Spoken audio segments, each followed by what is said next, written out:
The 1-litre turbo petrol engine is getting super popular in the compact SUV, compact sedan and hatchback markets in general, and both these cars behind me, the new Nissan Magnite and the Kia Sonet, both have a 1-litre turbo petrol engine.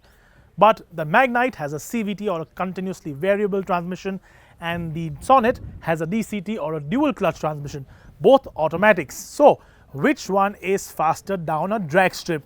It's time to ask that big question. Let's go.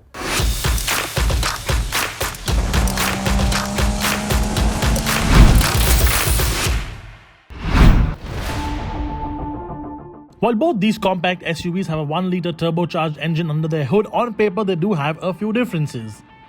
The Magnite's engine makes 100 horsepower and 152 Newton meters of torque, while the Sonet on the other hand has 20 more horsepower at 120 and also has 20 more torques at 172 Newton meters.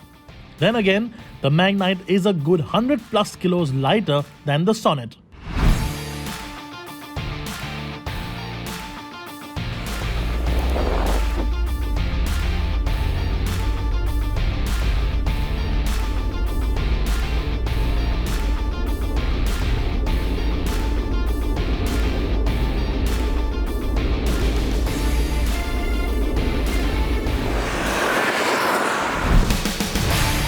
You can't launch either automatic SUV aggressively, and the Sonet's DCT particularly just doesn't play ball.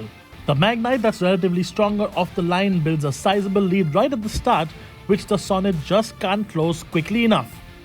At the end of the quarter mile, the Magnite takes the win at 18.297 seconds as compared to the Kia's 18.831.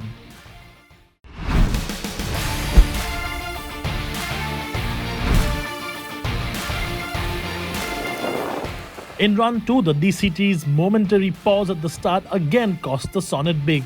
The Magnite notched another win with 18.416 seconds to the Sonet's 18.946. So, the Magnite has made its presence felt on the sales chart and now on the drag strip too.